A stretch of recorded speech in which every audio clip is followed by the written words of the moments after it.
Prof. Alex Nina ensina. Teve uma seguidora aqui do canal que pediu para falar sobre a técnica de coxa de retalhos. Eu confesso que eu não conhecia essa técnica, eu fui pesquisar sobre ela e, na verdade, ela é muito parecida com o que eu já ensino para vocês aqui para fazer um referencial teórico de um TCC.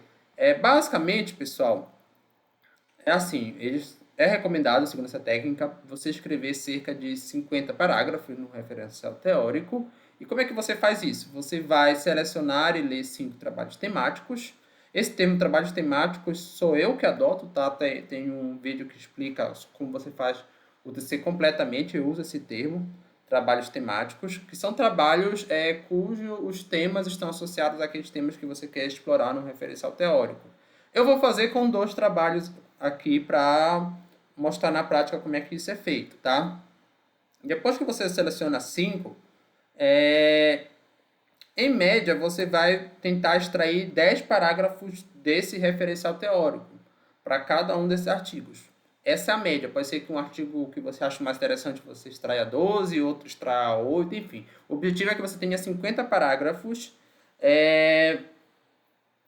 desses 5 trabalhos, tá bom? E aí, o que era ensinado nos vídeos, porque essa técnica já é antiga, é você copiar e colar primeiro esses parágrafos, tá?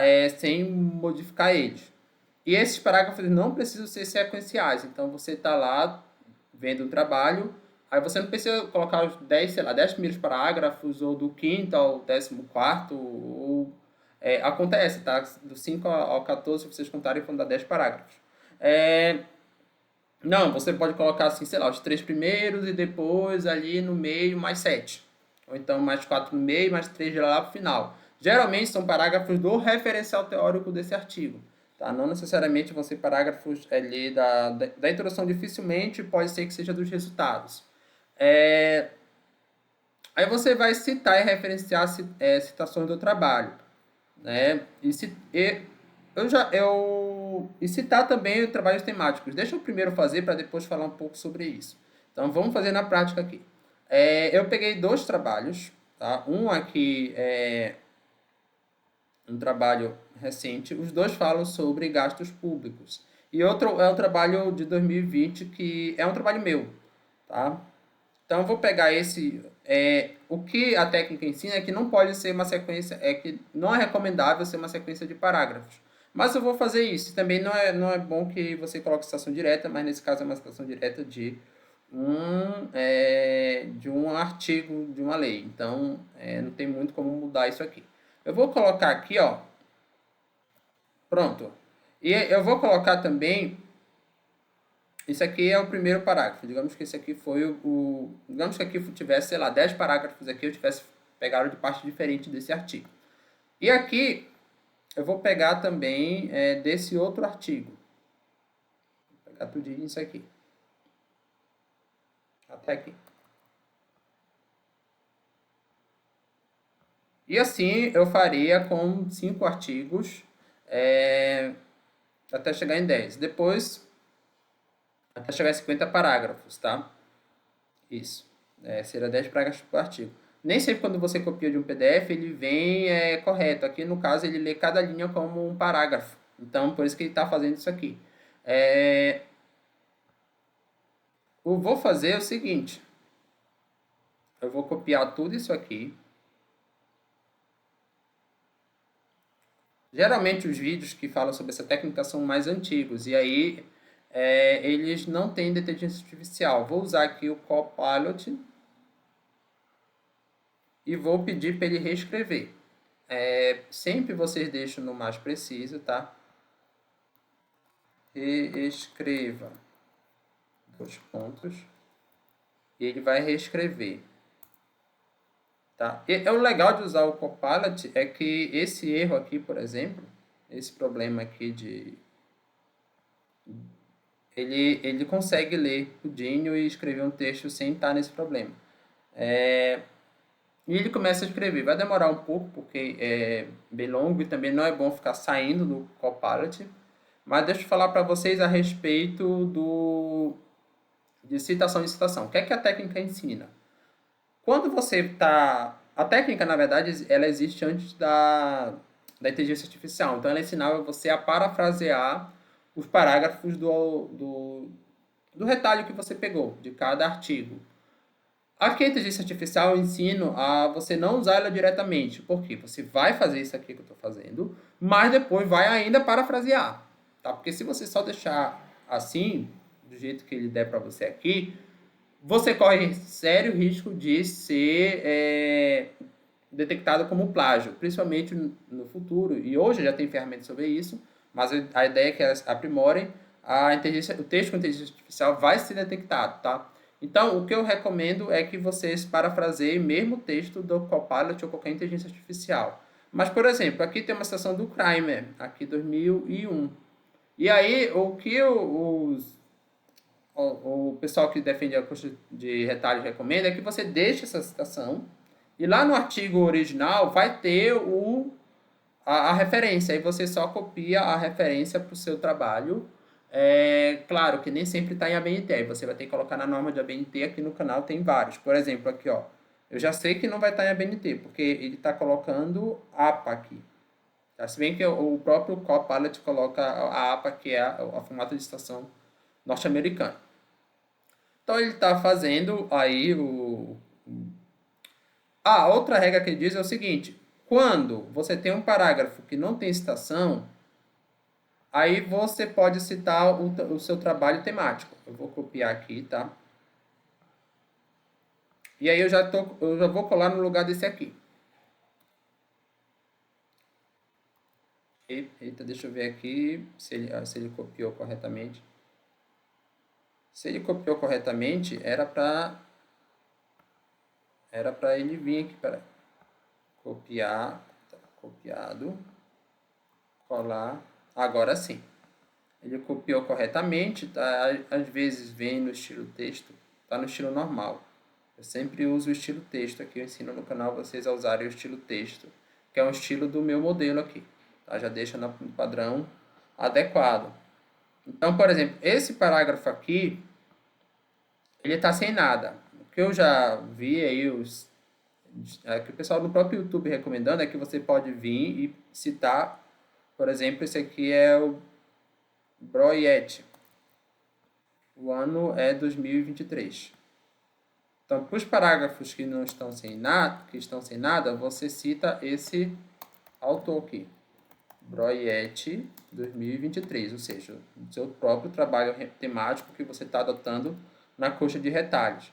Aqui você não precisa usar o Broyet porque já tem várias citações aqui. O que você precisa é, por exemplo, aqui o Bacote. Vou dar um Ctrl F. A gente cita várias vezes. Você pega essa citação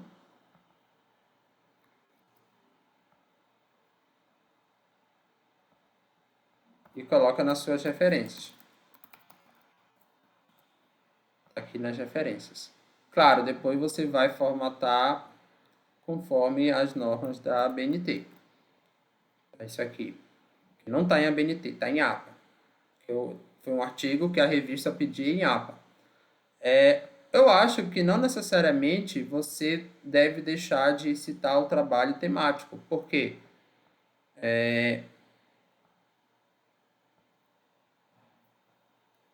Algumas pessoas dizem que só é necessário quando o referencial teórico dele não tem citações.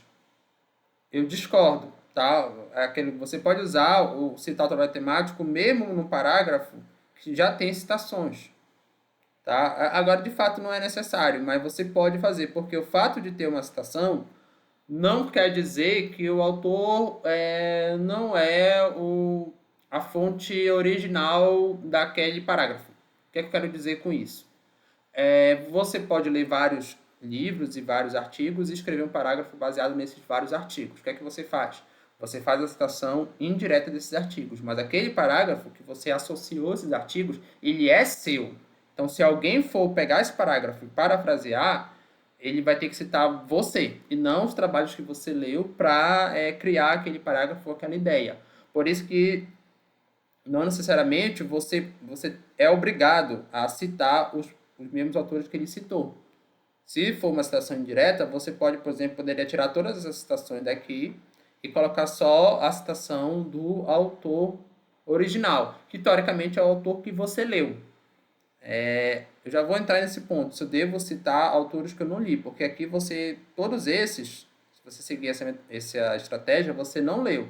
O único que você leu foi aquele que você escolheu, selecionou e leu, claro, e depois começou a pegar 10 parágrafos que fazem sentido para aquele seu referencial teórico. Eu não acho que precisa seguir fielmente esse passo a passo, tá? A coxa de retalhos é uma estratégia interessante, não estou dizendo que ela não é importante, mas eu não acho que necessariamente tem que ser assim. Na verdade, vai depender do seu objetivo. Eu já falei em outros vídeos que a gente, enquanto estudante ou pesquisador, tem sempre dois objetivos principais, é o de viver e de sobreviver, quanto universitário, enfim.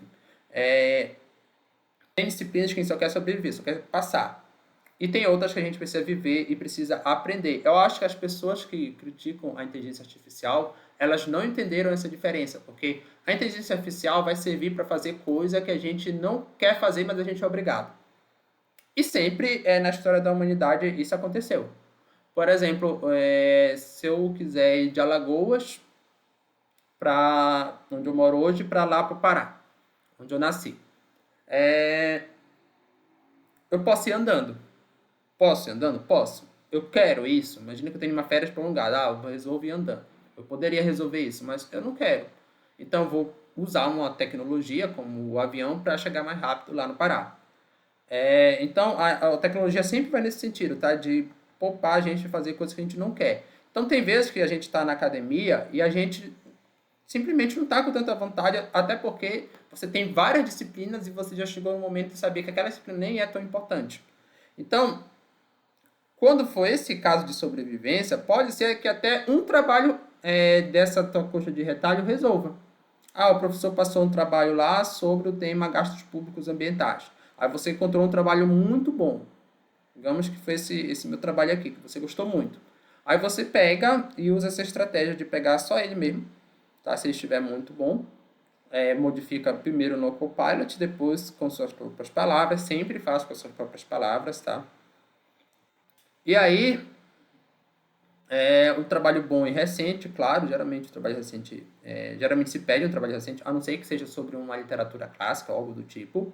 Agora eu recomendo que você faça alterações significativas da estrutura, porque vão ter os tópicos e subtópicos. Aí você muda esses tópicos e subtópicos, a ordem deles ou algo do tipo, tá? Se seu objetivo é sobreviver, ok. Mas quando você está com o objetivo de viver, você tem que aprender, nos dois casos sim, mas aqui principalmente você tem que compreender, melhor dizendo, o que é esse autor, o que esse autor está falando, o que é essa problemática, o que é essa pesquisa, porque você quer usar isso para sua pesquisa, ou para sua vida profissional, seja lá qual for, ou mesmo por um motivo pessoal. Aí, pessoal, as minhas dúvidas será que eu tenho que ler só 5 trabalhos? Tá? Já que eu quero viver, eu tenho que ler eles e discutir. E até porque, eu não posso citar o que eu não li. Então, esse pressuposto de que você pega lá os parágrafos e cita os autores que o próprio trabalho temático citou, ele serve se você quiser sobreviver. Eu quero fazer um trabalho rápido, isso serve. Mas se você quiser viver, o que é que você vai ter que fazer? Cada citação que ele fez, você vai ter que ler também. Porque isso seria até, inclusive, o mais eticamente correto na pesquisa, embora seja que as pessoas não fazem isso na prática. Eu também sei que essas coisas nem sempre são binárias. Por quê? Às vezes a gente quer viver, por exemplo, um TCC, eu quero realmente pesquisar isso, quero aprender sobre isso, mas o prazo está se esgotando e chegou o momento que agora eu só quero sobreviver. Essas coisas mudam e você tem um certo grau de vivência e sobrevivência. É natural que não seja bem assim. Então, se você realmente vê que é possível sobreviver com o mínimo de esforço, aí você pode fazer isso. Mas se você vê que é necessário você viver pelo menos um pouquinho, aí você pode usar 5 trabalhos ou 3, dependendo do quanto que isso se balanceia com o tempo que você tem, também com seus objetivos acadêmicos e profissionais, tá? É uma técnica interessante, não difere na minha visão muito do que eu já venho ensinando no canal, mas não precisa seguir fielmente, tem que ter sempre bem noção do que você quer para viver, o que você quer para sobreviver na sua vida acadêmica e profissional. Não esqueça de curtir, compartilhar e se inscrever no canal.